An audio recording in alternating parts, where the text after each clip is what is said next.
Assalamualaikum warahmatullahi wabarakatuh. Saya Ahmad Irfandi, dosen mata kuliah pencemaran udara.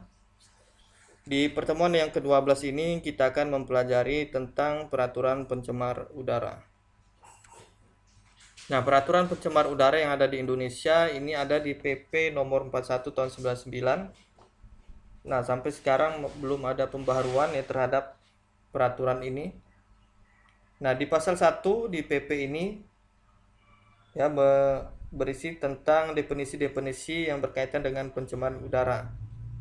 Ya, termasuk definisi pencemaran udara ya adalah masuk atau dimasukkannya zat, energi ataupun komponen lain ya ke dalam udara ambien oleh kegiatan manusia sehingga mutu udara ambien turun sampai ke tingkat tertentu yang menyebabkan udara ambien tidak dapat memenuhi fungsinya. Nah, pengendalian pencemar udara didefinisikan adalah upaya pencegahan atau penanggulangan pencemaran udara serta pemulihan mutu udara. Ya, kemudian ada definisi mutu udara. Mutu udara ambien adalah kadar zat, energi atau komponen lain yang ada di udara bebas. Ya, sedangkan udara ambien adalah udara bebas di permukaan bumi pada lapisan troposfer yang berada di dalam wilayah Republik Indonesia yang dibutuhkan dan mempengaruhi kesehatan manusia, makhluk hidup, dan unsur hidup lainnya. Kemudian ada definisi sumber emisi. Nah, sumber emisi adalah setiap usaha ataupun kegiatan yang mengeluarkan emisi dari sumber bergerak, sumber bergerak spesifik, sumber tidak bergerak, maupun sumber tidak bergerak spesifik. Ya, emisi itu adalah zat, energi ataupun komponen lain yang dihasilkan dari suatu kegiatan yang masuk atau dimasukkannya ke dalam udara ambien yang mempunyai atau tidak mempunyai potensi sebagai unsur pencemar. Nah, di pasal 2 di peraturan ini berisi pengendalian pencemaran udara meliputi pengendalian dari usaha ataupun kegiatan sumber bergerak spesifik, sumber tidak bergerak, dan sumber tidak bergerak spesifik yang dilakukan dengan upaya pengendalian sumber, emisi ataupun sumber gangguan dengan tujuan untuk mencegah turunnya udara ambien. Nah, di bagian kedua ini ada berkaitan dengan baku mutu udara ambien. Ya. Di pasal 4 baku mutu udara ambien ditetapkan sebagai batas maksimum ya mutu udara ambien untuk mencegah terjadinya pencemaran udara sebagaimana yang ada di lampiran peraturan ini. Nah, baku mutu udara ambien nasional yang termaksud di ayat 1 dapat ditinjau kembali setelah 5 tahun. Sedangkan di pasal kelima isinya baku mutu udara ambien ditetapkan berdasarkan pertimbangan status mutu udara ambien di daerah yang bersangkutan. Jadi gubernur menetapkan baku mutu udara ambien daerah sebagaimana yang dimaksud di ayat 1 berdasarkan baku mutu udara ambien secara nasional. Nah, baku mutu udara ambien yang dimaksud di ayat 1 ditetapkan dengan ketentuan yang sama ya dengan atau lebih ketat dari baku mutu udara nasional. Jika gubernur belum menetapkan baku mutu udara ambien, maka berlaku baku mutu udara ambien nasional sebagaimana yang dimaksud di pasal 4 ayat 1 tadi. Nah, baku mutu udara ambien adalah ya dapat ditinjau kembali setelah 5 tahun. Jadi kepala instansi yang bertanggung jawab menetapkan pedoman teknis ini penetapan baku mutu udara ambien di daerah masing-masing. Nah, status mutu udara ambien di pasal ke-6.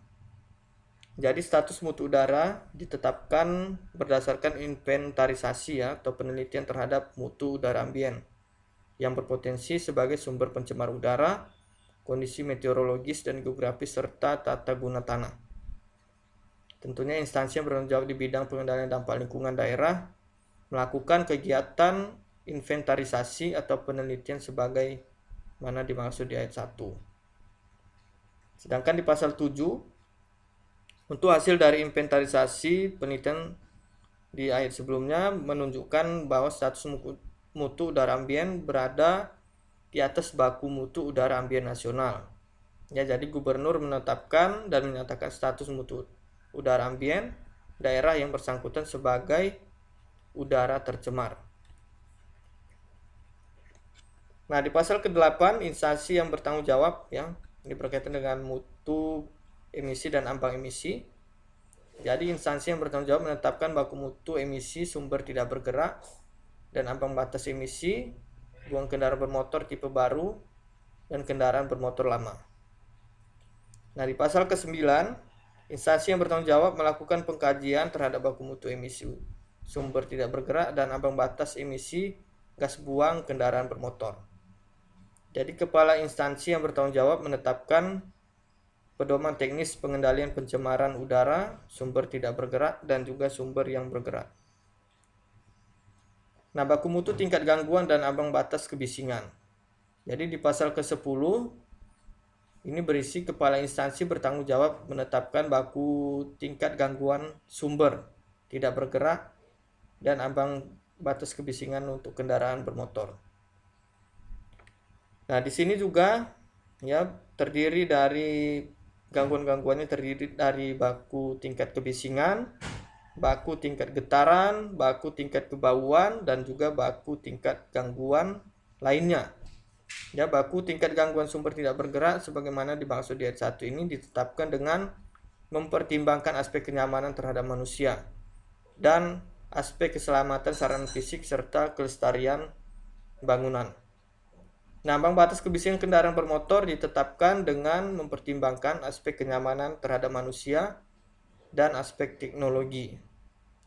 Nah, tentunya baku mutu tingkat gangguan sumber emisi tidak bergerak ini ya dapat ditinjau kembali setelah 5 tahun mendatang. Kemudian di bagian ke-6 ini ada yang berkaitan dengan indeks standar pencemar udara.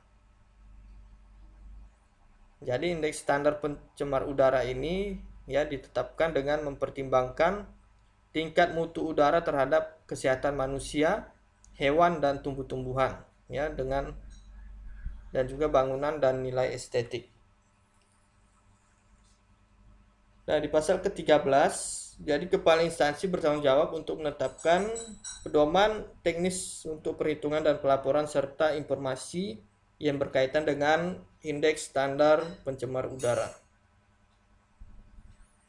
Pasal ke-14 ya berisi indeks standar pencemar udara diperoleh dari pengoperasian stasiun pemantau kualitas udara ambien secara otomatis ya dan berkesinambungan.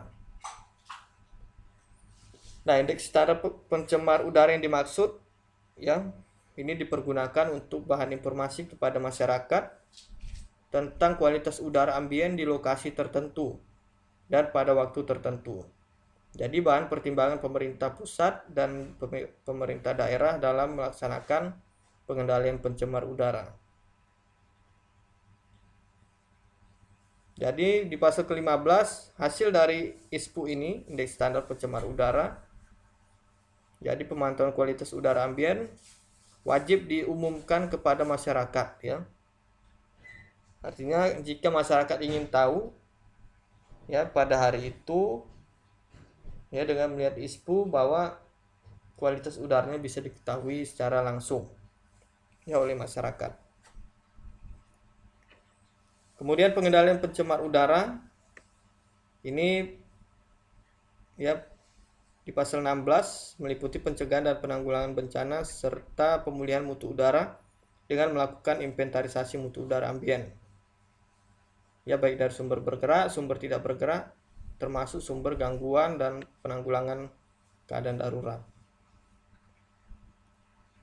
Kemudian pencegahan pencemaran udara persyaratan penataan lingkungan hidup ini ada di pasal 20 dan 21.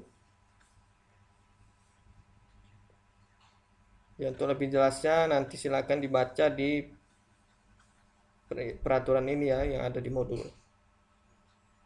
Kemudian di bagian ketiga ada penanggulangan dan pemulihan pencemaran udara. Jika kondisi keadaan darurat di pasal 26